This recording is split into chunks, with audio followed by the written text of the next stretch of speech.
আমার 400 মতো ওয়ার্কার আছে যারা সমাজের অবহেলিত নারী এবং ট্রান্সম্যান ট্রান্সজেন্ডার। কারো পেটে ক্ষুধা থাকলে আগুনের মধ্যে হাত দিয়ে কিন্তু খাবার সে তুলে নেয়।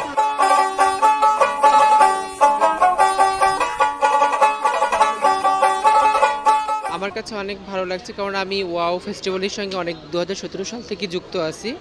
আমি ওয়াও ফেস্টিভ্যাল হচ্ছে রাজশাহী বিভাগ, ঢাকা এর আগে এবং গ্লোবালি পার্টিসিপেট করেছি।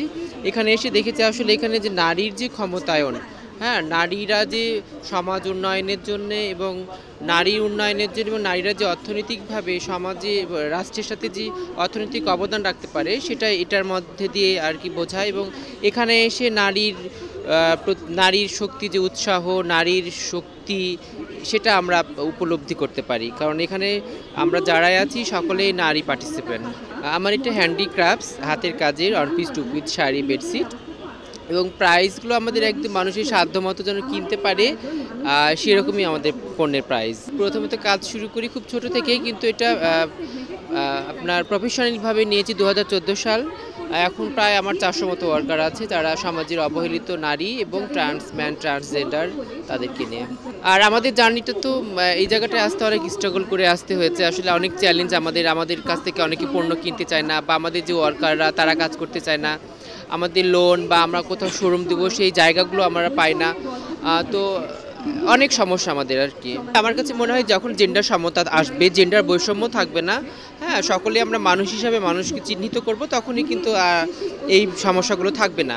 সমস্যা তো যেহেতু প্রথম আপনি যেটাই শুরু করেন প্রথমে সমস্যাই হবে, হয়তো আমাদের সমস্যাটা অনেক বিগ, অনেক বড়। তো এখন সেই সমস্যার মধ্যে আমি নাই। এখন আমার অনেক ওয়ার্কার তারা নিজেরাই আসে, আপা কাজ দেন।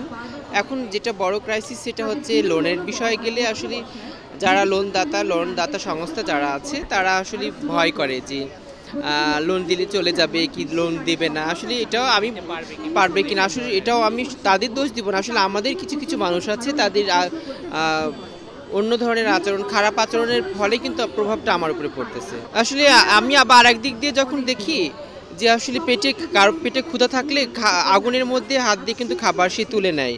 আসলে এখানে বড় একটা কাজ, অ্যাওয়ারনেসের কাজ আছে। সোসাইটিকে অ্যাওয়ারনেস করতে বোঝাতে হবে যে আসলে আমরাও মানুষ, আমরাও সমাজের সম্পদ, আমরা বোঝা না, আমাদেরকে সমাজে এবং রাষ্ট্র উন্নয়নের জন্য কাজে লাগাতে হবে। যদি কাজে লাগাই শুধু আমি একা পরিবর্তন হলে হবে না, পাশাপাশি সোসাইটিকে পরিবর্তন হতে হবে, সরকারকে উদ্যোগ নিতে হবে, তাদের বিকল্প কর্মসংস্থানের ব্যবস্থা করতে হবে, তাহলে দেখবেন সুন্দর আমরা স্বাভাবিক জীবনে ফিরে আসতে পারছি।